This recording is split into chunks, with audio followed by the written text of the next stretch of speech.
मैं विनोद कुमार राय, भारतीय communist party हसियाबाल जी से चुनाव लड़ रहा जी हूँ। घोसी लोकसभा। जी। जो 70 लोकसभा हाँ, 70 घोसी से लोकसभा। आप चुनाव लड़ रहे हैं और यहाँ तमाम एक से एक दिग्गज नामी चेहरे हैं सामने, इनके बीच में आप कैसे चुनाव लड़ सकते हैं जो इतने। देखिए, जितने लोग चुनाव लड़ रहे हैं जी वो नामी चेहरा नहीं है, जी वो धन बली है। जी राजनीति में और संघर्ष में मैं उन सबसे आगे हूँ और मैं ये दावे के साथ कहता हूँ कि अगर मंच पर सारे प्रत्याशियों को एक साथ बैठा दिया जाए और आप लोग तो मीडिया के आदमी हैं, उनसे पूछिए कि आपका जन आंदोलन किस बिंदु पर कभी हुआ है सड़क पर, तो मिलेगा उन लोगों का उत्तर कि नहीं। और मेरा उत्तर 50 साल से मैं भारतीय कम्युनिस्ट पार्टी के झंडे तले मैं आंदोलन, जनता के सवालों को, बुनकरों के सवालों को, किसानों के सवालों को, मैं ये नौजवानों के सवालों को लेकर के अनवरत संघर्ष करता रहता हूँ।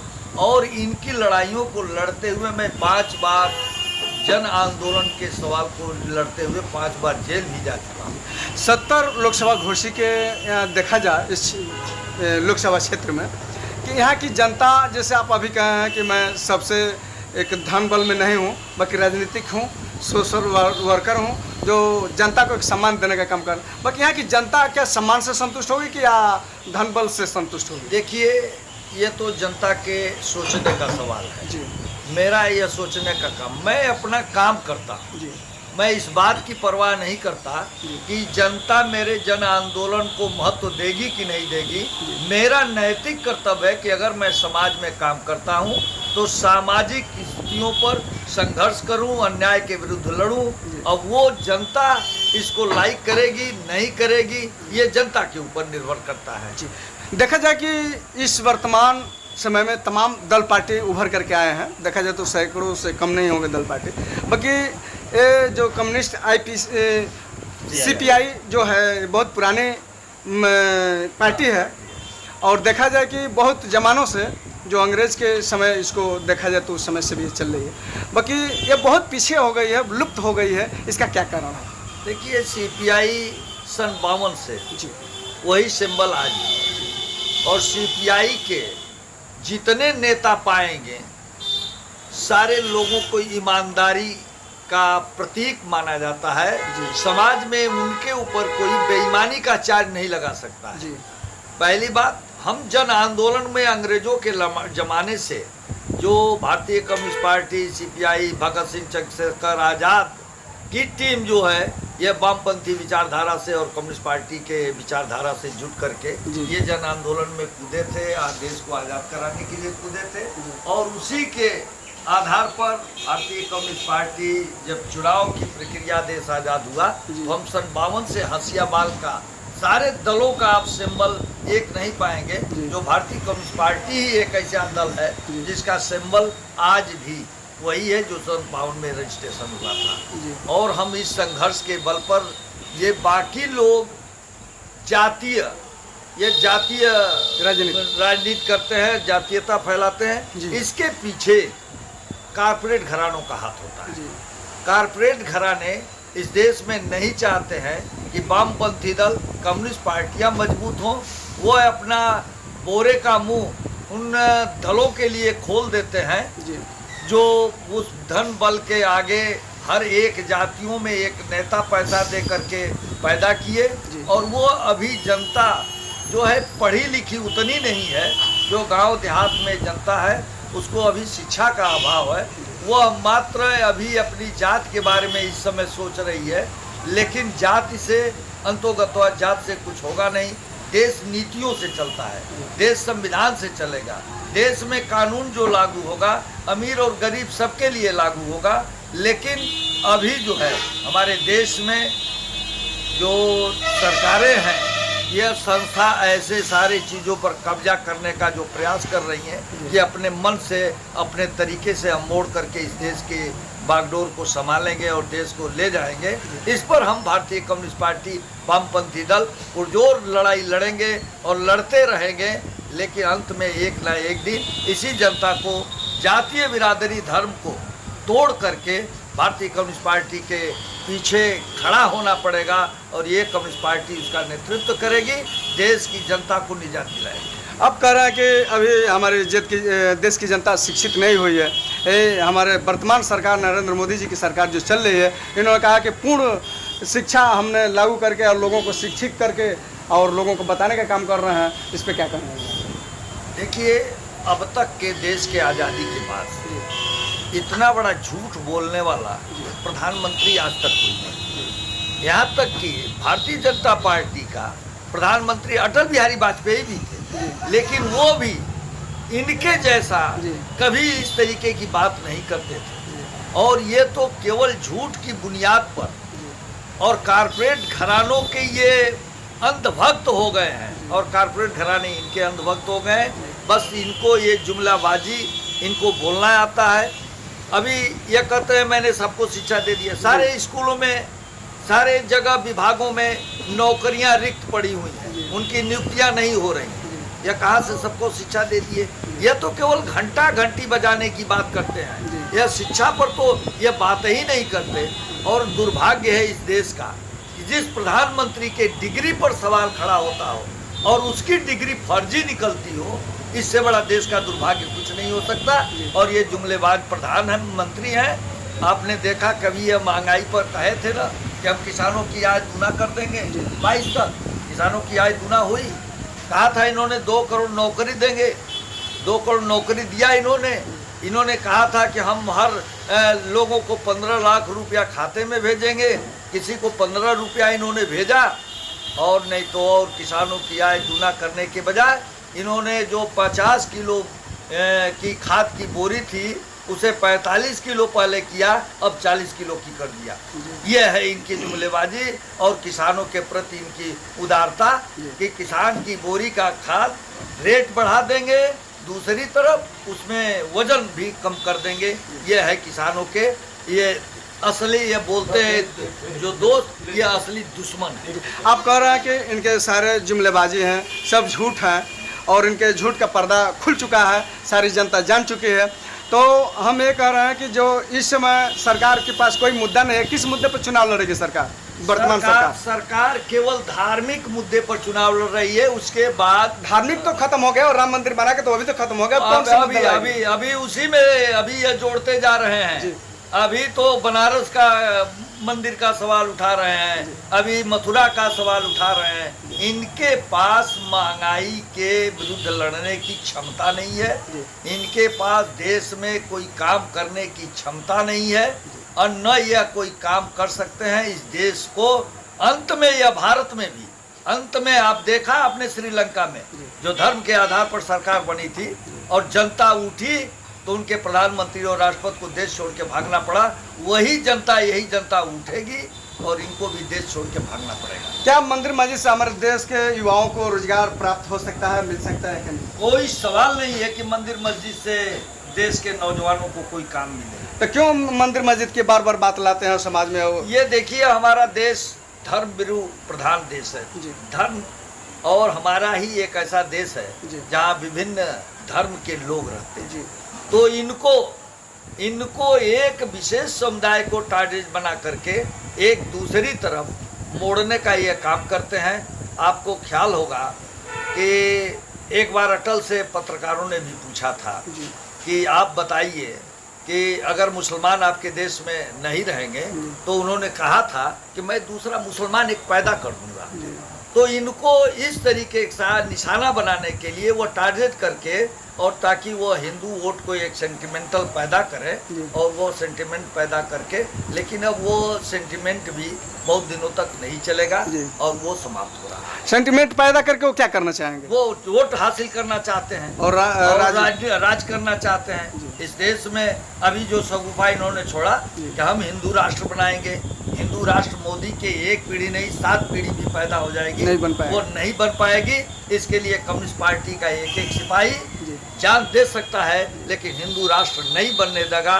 जो हमारा भारत है वह भारत ही रहेगा। जिस देश में गंगा जमुनी संस्कृति कायम है, उसको कायम करेगी।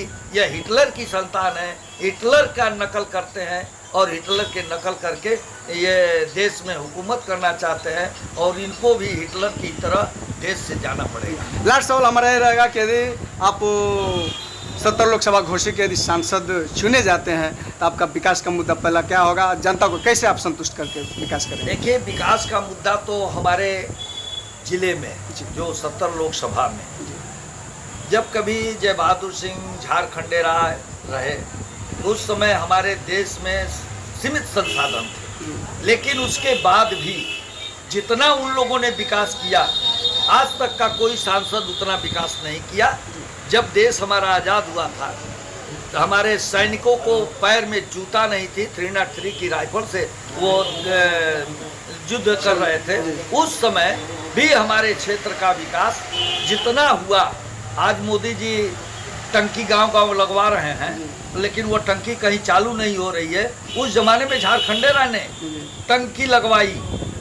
वो ये हैंड पंप जो आपको मिल रहा है ये झारखंडेरा है, जैसे नेताओं की देन है कि ये स्कीम आई थी पहाड़ी क्षेत्रों के लिए जहाँ पानी नहीं मिलता था, लेकिन उन्होंने खींच करके इस मैदानी इलाकों में भी उस स्कीम को लागू करवाया। तो हमने विकास का काम, किसानों के सिंचाई का साधन, आप पूरे उत्तर प्रदेश का, आप पत्रकार हैं, पूरे उत्तर प्रदेश का जा करके इंटरव्यू ले करके और देख करके बताएंगे जितना यहाँ सिंचाई का साधन उस जमाने में इन लोगों ने बनवाया। आज भी आपके इलाके में अगर कहीं ट्यूबवेल गड़ेगा उस पर झारखंडे राय की मुहर होगी, झारखंडे राय की ही मुहर होगी।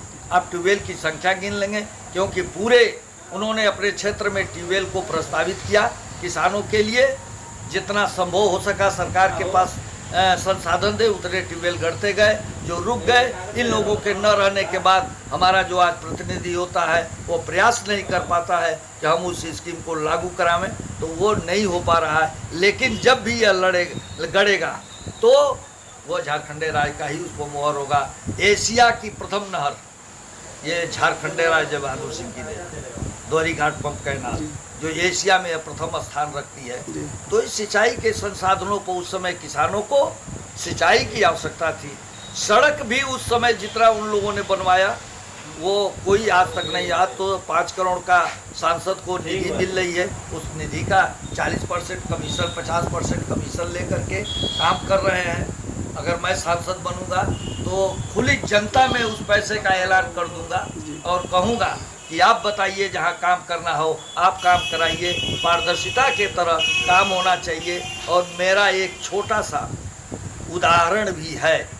मैं 2005 में क्षेत्र पंचायत सदस्य था दोहरी घाट ब्लॉक में, और मैंने अपने क्षेत्र में 20 लाख का क्षेत्र पंचायत की किसी की हैसियत नहीं होती है कोई काम कराने की, मैंने 20 लाख का काम करवाया और अपने उन कामों पर 2 FIR भी करवाया।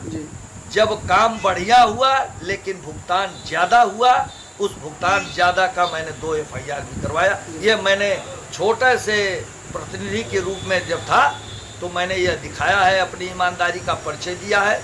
और जब बड़ा MP अगर बनूंगा, लोकसभा जीत करके जाऊंगा, तो यह वही ईमानदारी फिर क्षेत्र के अंदर भी दिखाऊंगा। हम लास्ट में ये जानना चाहेंगे कि कम्युनिस्ट पार्टी जो इतनी पीछे होती जा रही है इसका क्या कारण है और कैसे ग्रोथ करेगी? देखिए, कम्युनिस्ट पार्टी तो ग्रोथ करेगी, हम संघर्षों के बल पर ग्रोथ करेंगे। और कम्युनिस्ट पार्टी क्या कमजोर होना, देश में निरंकुशता तानाशाही बढ़ी है और जनता यह जान रही है। जनता तो कहती है कि ये कम्युनिस्ट पार्टी के लोग ईमानदार हैं, लेकिन जो कारपोरेट घराने हैं वो कारपोरेट घराने जो धनपशु जो हैं वो अपने चुनाव में बोरे का मुंह खोल देते हैं। अभी आप देख रहे हैं कि भाजपा के एक विधायक के पास 35 लाख का वो गठरी मिली है, तो उसको लोग नहीं करेंगे, उसको नहीं बताएंगे लोग। तो नहीं, वो आ रहा था, वो लोग कहेंगे कि दान है। और नहीं, संजोग से जहाँ जहाँ नरेंद्र मोदी प्रधानमंत्री जी जा रहे हैं वहीं वो गठरी भी खुल रही है, उनके हवाई जहाज से वो नोटों की गठरी जा रही है। तो और कम्युनिस्ट पार्टी को हम जनता को लामबंद करेंगे, हम जनता के अंदर जाएंगे, हम जाते रहे हैं और जनता को यह समझाने का भी प्रयास हम करेंगे कि यह आपकी लड़ाई सिर्फ कम्युनिस्ट पार्टी ही लड़ सकती है। कम्युनिस्ट पार्टी का विकास होगा जब जब कम्युनिस्ट पार्टी पार्लियामेंट में मजबूत हुई है। हमने जनता के सवाल को लागू कराया, जनता के सम्मान में आप खड़ा उतरे हैं। हमने जब कांग्रेस के यूपीए 1 में समर्थन दिया था, हमारे उस समय 62 एमपी थे, तो हमने सारे स्कीम को, बहुत सारी स्कीमों को लागू कराया, जिसमें जन सूचना है और ये नरेगा कांग्रेस की देन नहीं है, यह कम्युनिस्ट पार्टी की देन है। जो गाँव में जो ये हमारे एजेंडे में था, समझौते में। आप कह रहे हैं कि नरेगा जो है कम्युनिस्ट पार्टी की है, और लोग कह रहे हैं कि नहीं, महात्मा गांधी की नेतृत्व से इसको लिया गया, क्या कि उस पर देखा जाए तो महात्मा गांधी का लोगो है। वो लोग जो कह रहे हैं वो यह घुमा के गलत कह रहे हैं।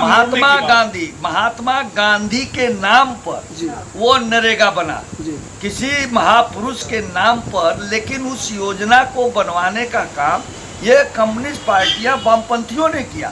और कांग्रेस में, जब कांग्रेस ने हमसे समर्थन मांगा था, तो हमारे कॉमन मिनिमम प्रोग्राम में वो एजेंडा हमारा था, जन सूचना का अधिकार था, नरेगा का अधिकार था। जो हमारे गांव के मजदूर शहरों में पलायित हो रहे थे, उस पलायन को रोकने के लिए कि गांव में मजदूर रहें और यहाँ काम करें।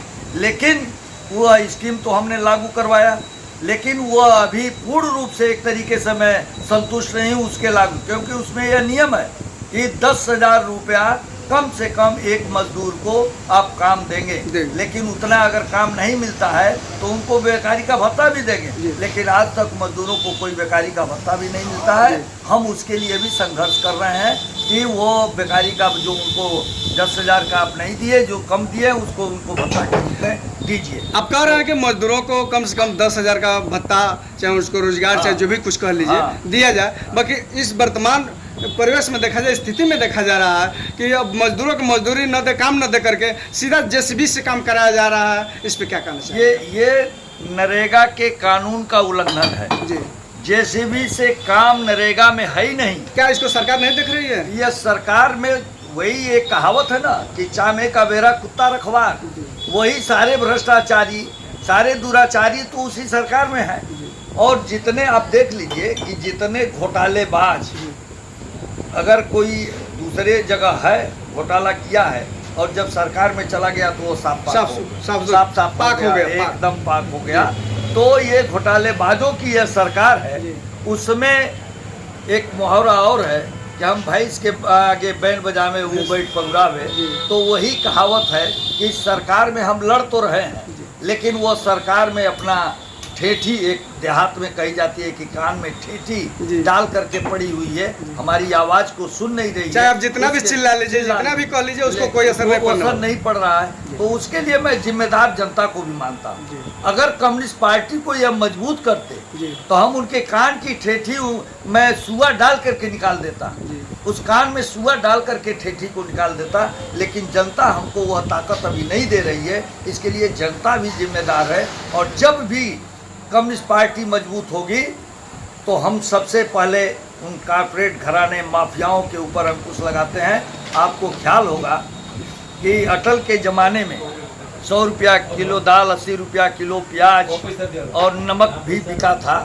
लेकिन जब वहीं देवगौड़ा की सरकार आई और हमारे पार्टी के 2 मंत्री, इंद्रजीत गुप्ता गृह मंत्री बने, कृषि मंत्री चतुरानंद मिश्रा बने। जो जब गृह मंत्री बने ये इंद्रजीत गुप्ता, तो कश्मीर में चुनाव वहाँ बैठ करके करवाया था उन्होंने। रॉकेट लॉन्चर उनके पास गिरा था, जो चुनाव बहुत दिनों से नहीं हो रहा था। उस चुनाव को बैठ करके जम्मू कश्मीर के अंदर बैठ करके चुनाव करवाया कि लॉन्चर मेरे ऊपर भले गिर जाएगा लेकिन लोकतंत्र को बहाल करूंगा। और कश्मीर में लोकतंत्र की बहाली इंद्रजीत गुप्ता ने कराया और चुनाव करवाया। सरकार चाहे जिसकी भी बने, मतलब इसका नहीं था। मतलब ये था कि हम लोकतांत्रिक प्रक्रिया से सरकार का चयन किए, करवाए, ये मुख्य मुद्दा था। और दूसरी तरफ कृषि मंत्री चतुरानंद मिश्रा ने ही, जो आप ये मोदी जी जो 5 किलो अनाज की बात करते हैं, वह 5 किलो अनाज के जगह हमने ही सबसे पहले गांव में लाल और सफ़ेद कार्ड पर हमने गल्ला किसानों को, जो गरीब मजदूर थे, उनको देने का प्रयास किया था और वो लागू करवाया था, जो 2 रुपया 3 रुपया किलो। बाद में थोड़ी सा कांग्रेस की गलत नीतियों के कारण, जब हमने उस समय मांग किया था क्योंकि जब लाल और सफ़ेद कार्ड आ गया गांव में, तो प्रधान जी जो लोग थे गांव में, गोल गोलैती का वो गरीब बल चढ़ गया। वो जो उसको मूल पात्र था उसको जब नहीं मिला, तो हमारी पार्टी ने इस पर भी संघर्ष किया कि हमको जो ये पात्र गिरहस्ती बनी, पात्र गिरहस्ती में हमने कहा कि 100% आप जनता को दीजिए, सारे लोगों को दीजिए।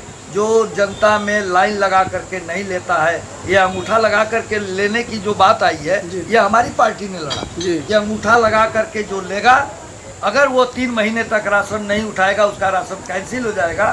तो ये हमारी पार्टी ने लड़ करके करवाया, लेकिन कांग्रेस ने हमारी 100% की बात न मान करके 67 और 74 पर कर दिया। उसी को मोदी जी ने एक गेन कर लिया और उसी राशन को इन्होंने फ्री दिखा दिया। लेकिन उस फ्री में भी इन्होंने बनियागिरी किया है।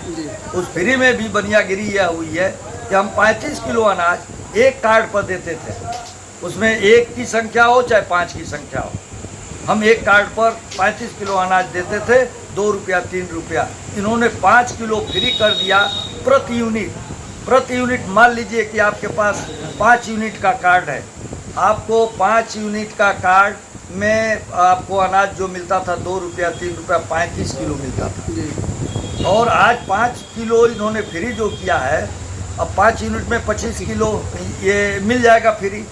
10 किलो कम हुआ, उस 10 किलो का दाम आप जोड़ लीजिए आज के रेट में। वो महंगा हुआ कि नहीं हुआ? फ्री से महंगा हो गया। तो ये इन्होंने काम किया कि उसमें भी बनियागिरी करके, और जनता इस बात को, गरीब आदमी के और फ्री बात को सोचा और ये प्रचारित करते हैं, लेकिन उसमें भी जनता को ठगने का काम इन्होंने। आपसे आपने अभी कहा है कि यदि हमारी सरकार बनती है तो माफियाओं गुंडाओं को हमने वो करेंगे। जैसे अभी वर्तमान सरकार चल रही है, योगी सरकार, मोदी सरकार, जो डबल इंजन की सरकार कह लीजिए, ड्यूअल इंजन की सरकार कर लीजिए, उसमें अतीक अहमद और मुख्तार अंसारी जी को जो इस तरह बेरहमी से सरेआम हत्या की गई है, क्या ये आतंकवादी चाहे माफिया नहीं थे? इस पर क्या कहना चाहिए? देखिए, अतीक अहमद और मुख्तार अंसारी बेशक वो बदमाश थे, गुंडे थे, मैं भी मानता हूँ, और गुंडों के ऊपर कार्रवाई होना चाहिए। लेकिन इसके लिए हमारे देश में संविधान और कानून बना है। कोर्ट बना है। इसीलिए आपसे सवाल किया है कि आखिर में ये लोग अपने मन से क्यों इस तरह किए हैं? अगर कोर्ट द्वारा क्यों अगर नैतिकता इस सरकार में होती, उत्तर प्रदेश सरकार को और मोदी को, तो अतीक की हत्या जो हुई, इसमें इस्तीफा दे देना चाहिए। ये तो शर्मनाक है ना कि वो पुलिस कस्टडी, पुलिस कस्टडी में वो जेल से पुलिस कस्टडी में, अगर पुलिस कस्टडी में किसी व्यक्ति की सुरक्षा नहीं हो सकती है, तो इससे बड़ा घिनौना काम क्या हो सकता है? इससे बड़ा कानून और लॉ एंड ऑर्डर का पालन न होना, इससे बड़ा कुछ हो ही नहीं सकता है। और तमाम हत्याएं कोर्ट में मारा गया, वकील बन करके मार रहा है, पत्रकार बन करके मार रहा है। ये सरकार की इसके पीछे साजिश होती है।